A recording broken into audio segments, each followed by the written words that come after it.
Holmes! What are you doing? Well, I hope I didn't alarm you, old chap. I'm just taking gun prints. This is the end. This time you've gone too far, Holmes. You can't turn this place into a shooting gallery. Gun prints. Have you ever seen a gun print? I've never even heard of a gun print. You'll kill somebody one of these days, Holmes. Parliament ought to pass a law against people like you. Well, of course, gun print's just the name I've given it. Actually, it's the marks on the bullet left by the rifling in the gun barrel. Ah! Yeah, would you like to look at these two bullets under the magnifying glass? You'll observe that they have different markings because they were fired by different guns. I'm not interested, not in the least interested. The police will be here in a minute. But you should be interested, Watson. You're interested in saving lives, aren't you? Of course, but... Well, look, this very little experiment may very well save a life someday. How can firing bullets Now, from listen, here into... wait a minute. Take the case of a man who is accused of murder. I'd rather not. The prosecution claimed that the bullets were fired from his gun. They probably were. The man was guilty. I can see it all. Yes, but if it can be proved that it was impossible by the markings, then an innocent man's life could be saved. That's all very well and good, Holmes, but this flat is not the place to conduct these sort of experiments. How would you like it if I started to practice my surgery in the bathtub or on the kitchen table? Could you manage it in the bathtub, do you think? No, I give up.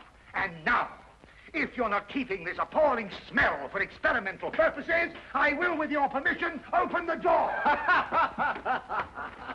Holmes, I told you. I knew you'd gone too far. Now you have shot somebody.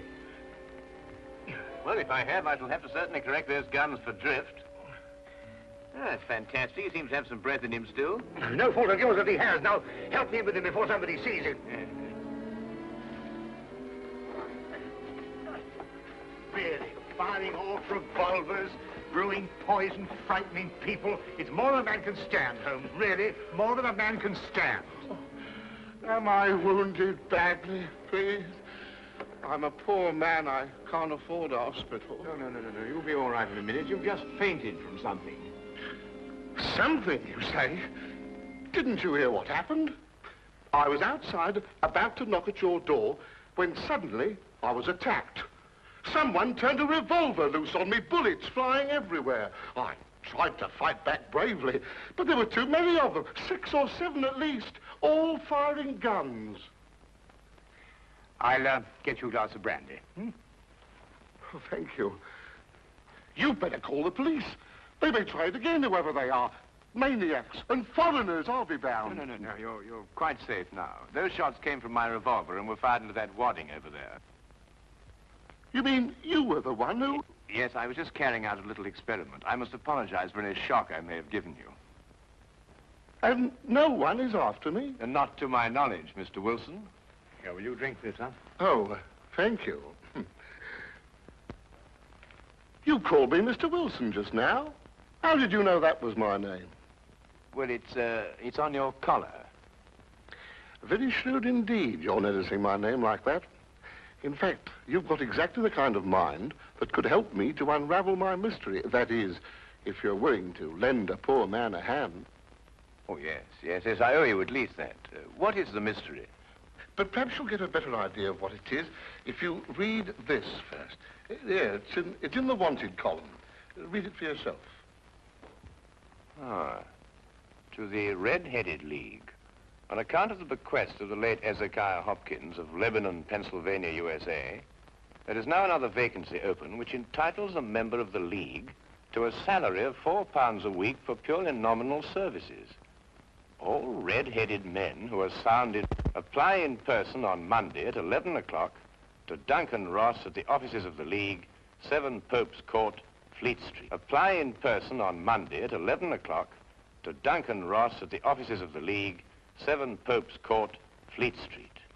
But what on earth does it mean, the Red-Headed League? It is a little off the beaten track, isn't it?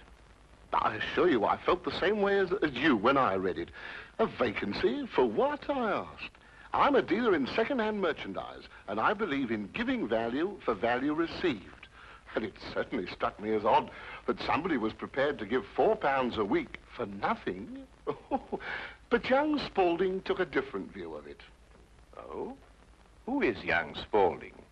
Vincent Spaulding. He's my assistant, and I couldn't wish for a nicer young man. I see. Now, suppose you tell me the story as it happened, right from the beginning.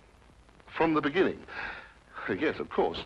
Well, it all started 2 months ago when that paper came out.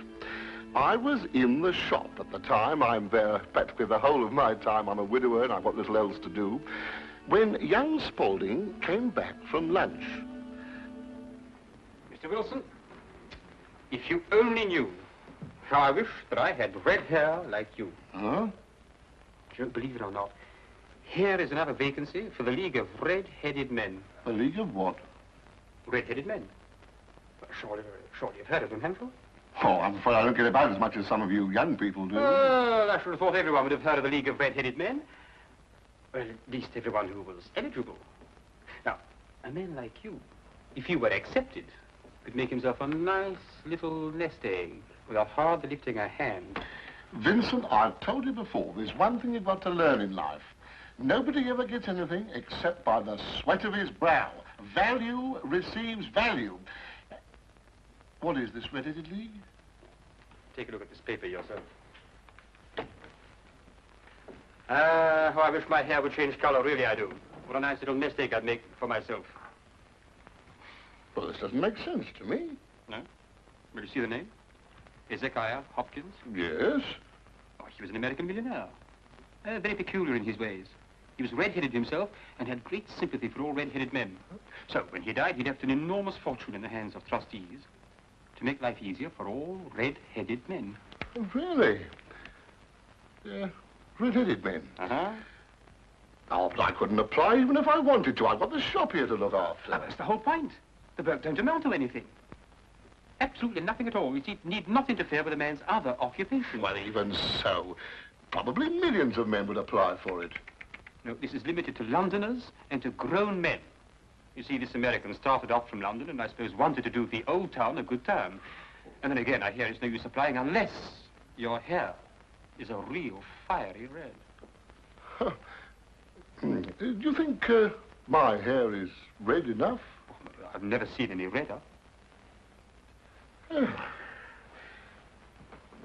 I could use the money. There's all sorts of repairs I could do, and... Vincent, I'm going to investigate this league. Lock up the shop. You're coming with me. Yes, sir. You're right. It is fiery red, isn't it?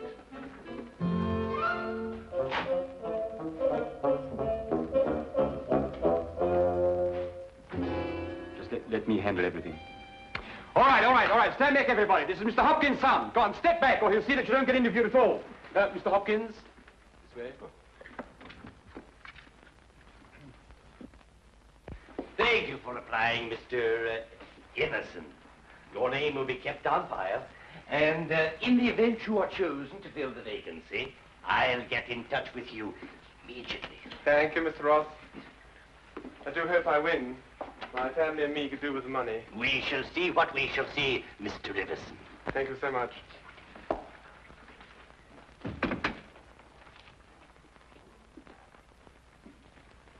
Are you the next applicant? Yes, this is Mr. J.B.S. Wilson. Your search is over. He's willing to fill the vacancy. Will you sit down, Mr. Wilson?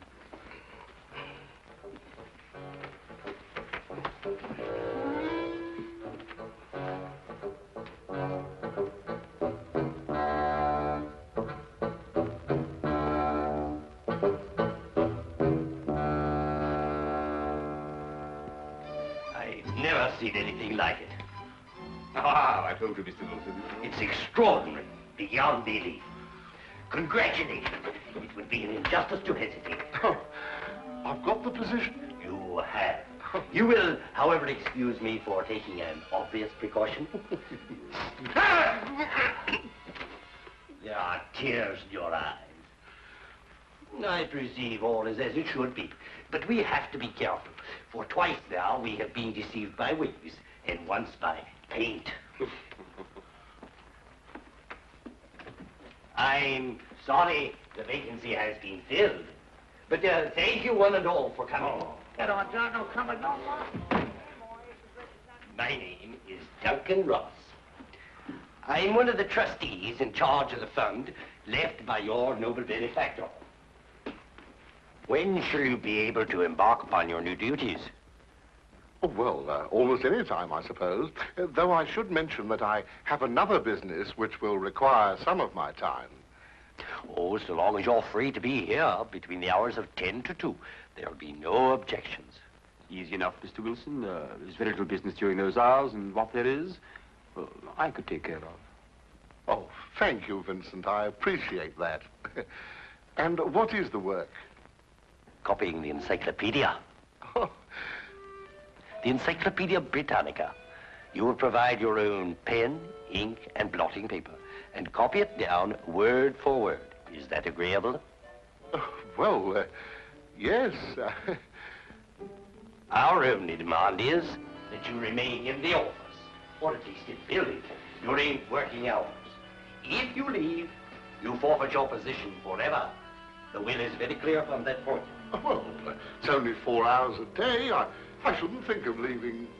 No excuse will avail, neither sickness, nor business, or anything else. Here you must stay or lose your billet. I quite understand. Then, goodbye, Mr. Wilson. And again, let me congratulate you. Oh, thank you, sir. Thank you. The Encyclopedia Britannica. Ah, you'll do a wonderful job of it, Mr. Wilson. I'm sure you will.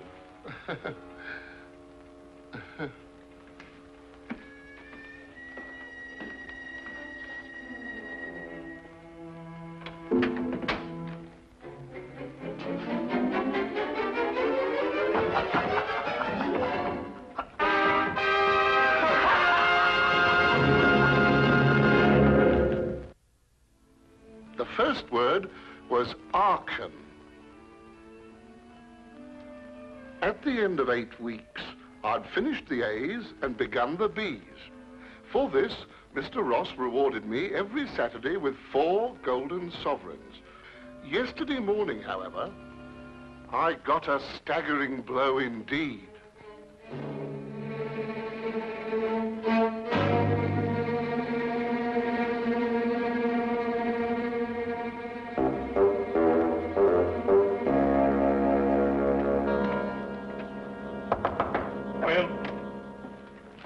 Mr. Milford? Yes, what can I do for you?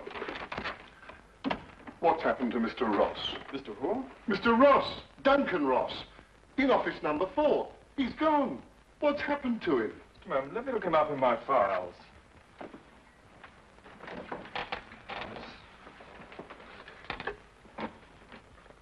Are you a customer of this, Mr. Ross? I work for him. That is, I did up until this morning. What did you do? I copied the encyclopedia. You copied? The Encyclopedia Britannica. Wouldn't it have been cheaper buying another encyclopedia rather than going to all the trouble of copying it? You don't understand. That's the work the Red-Headed League required me to do. Look here, my good man. If this is a joke, I fail to see the humor. If it isn't, it's my duty to inform you that office number 4 was rented temporarily to William Morris, an accountant. I never heard of Duncan Ross, nor the Red-Headed League in all my life, and I'm certain they never existed. I got the home address of William Morris, but when I arrived there, it turned out to be a factory making ladies' unmentionables. No one had ever heard of William Morris or Duncan Ross. My word, you really were on a wild goose chase, weren't you? After that, I didn't know quite what to do. The whole experience was so embarrassing, I could hardly make myself tell it to Spaulding. Then, quite naturally, you thought of me. Oh, as I said before, I'm not a rich man. If I don't locate the League or find out what happened to them, I stand to lose £4 a week. You don't stand to lose anything, Mr. Wilson. You can't lose something you didn't possess in the first place. And the story is probably a pack of lies in any case. Holmes. And if it isn't, you've no reason to complain. You're £30 richer by your experience, not to mention the invaluable knowledge you've gained on every subject under the letter A. If I were you, Mr. Wilson, I'd be quite grateful and forget about the whole affair. Good day to you, sir. Well, I hardly expected this kind of treatment. If you should discover a corpse at your second-hand shop in an old cello case, you're perfectly welcome to return. In the meantime, I have an experiment to conclude. I'm going to find out if firing a gun in a house is illegal. If it is, you can rely on me to report you. Holmes, what on earth persuaded you to behave like that? Yes, it was rather unseemly behavior, wasn't it, Watson? But absolutely necessary, I assure you. But why? Well, if I tell him I was willing to take on his case, he'd probably give me away to the wrong party. Why burden him with the necessity of having to keep a secret? Then you mean you're going to take the case? I wouldn't miss finding out about the Red-Headed League for all the tea in India. China, Holmes. Do you think it could be a prank, some sort of wild practical joke on Mr. Wilson? Well, at £4 a week for 8 weeks, the joke would be on someone else. It is a considerable sum, isn't it? The case, as I see it, breaks down into two whys. I think I know the first why, but the second why eludes me. Well, which is the why you know and which is the why you don't know? Well, why was the League formed? Now, that's obvious. To keep Wilson out of the shop for a certain number of hours a day. But why is the why that I want to know? Well, why is the why that you want to... I see. You mean somebody tried to get Wilson out of your shop in order to steal something from him? No. The case is too elaborate to justify stealing from so small a shop as Wilson's. No, the reason is bigger than that. Bigger than any of us might imagine. Now, you're not going to start shooting again, Holmes. No, but I'm going to take this with us. Us? Yes, you're interested in the case, aren't you? I'm a doctor, Holmes. Well, all the better if someone should get hurt. This started out to be such a peaceful morning, and an old friend of mine was coming from India, and we were going to spend the day together. And now look what you've talked us into, the Red-Headed League. Yes, exciting, isn't it?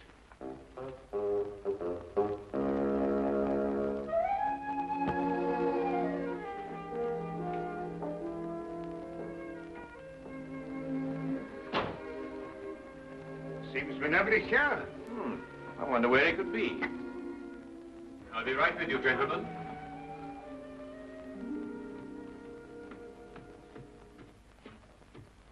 May I help? I'm sorry, I was occupied in the cellar. I hope I haven't kept you waiting. Not at all. My friend here is interested in making a purchase. Mm-hmm.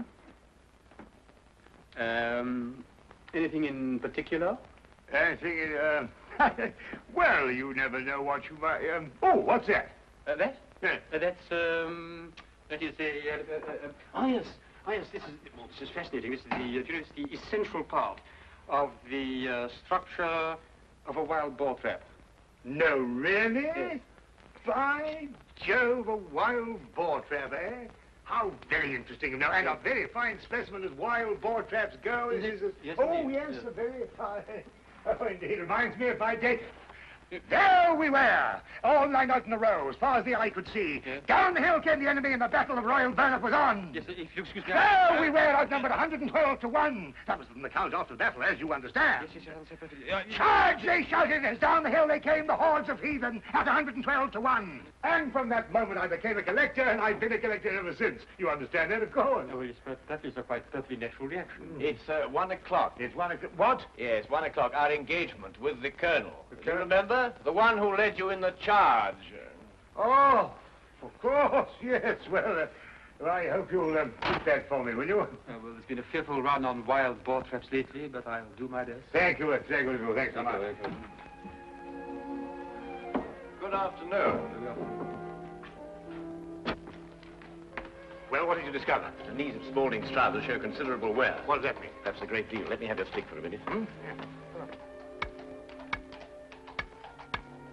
What are you doing? No time to explain now, but a considerable crime is in contemplation. And since today is Saturday, we may have some difficulty in preventing it. What kind of a crime? A bank robbery. What? Shh. Meet me at the side entrance of the Westminster County Bank at 10 o'clock sharp. Yes, is that the bank that's going to be... Yes. At 10 o'clock sharp, remember?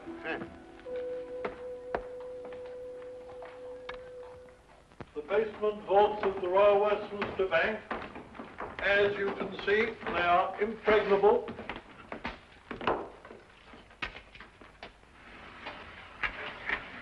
Why are you so sure that the bank's going to be robbed, Holmes?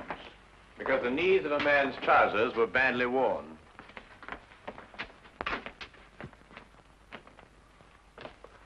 I can't see how they can possibly get in here.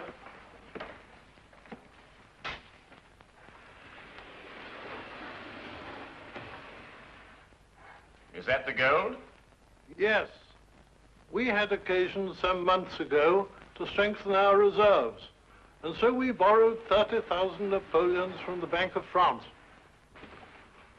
Word must have leaked out, if Mr. Holmes' deductions are correct. Gentlemen, we must prepare ourselves. As soon as Mr. Wilson goes to sleep, they will make attempts to get in. Who are they?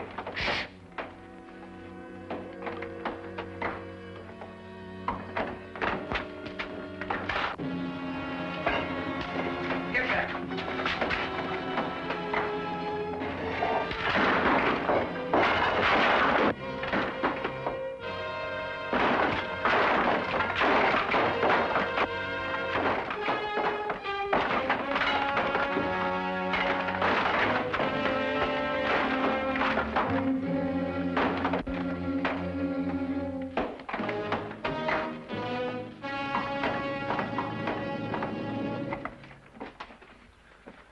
It's all right.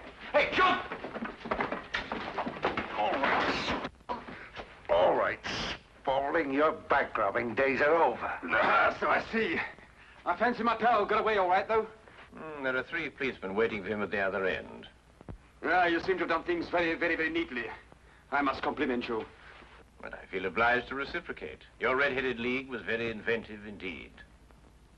Here. You were the one who came into the shop this afternoon. You came with... With me. Ah. I thought there was something very, very queer. You don't look like a collector at all. They helped to collect you, didn't they? I think you'd better come along with me.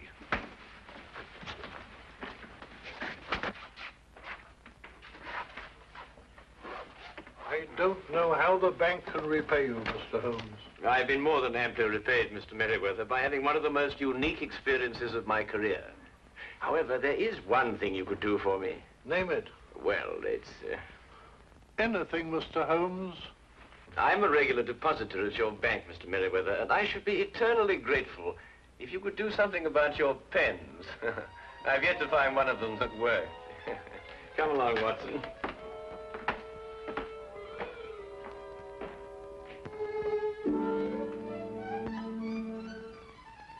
What I shall never understand is how you suddenly knew there would be a bank robbery.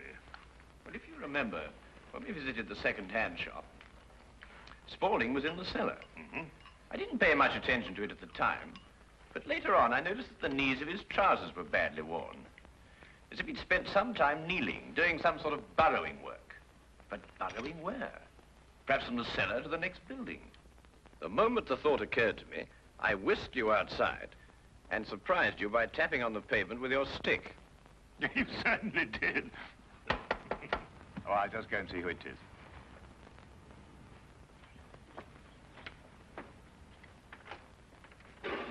Hello, come on in, Inspector. How are Good evening, you? Dr. Watson.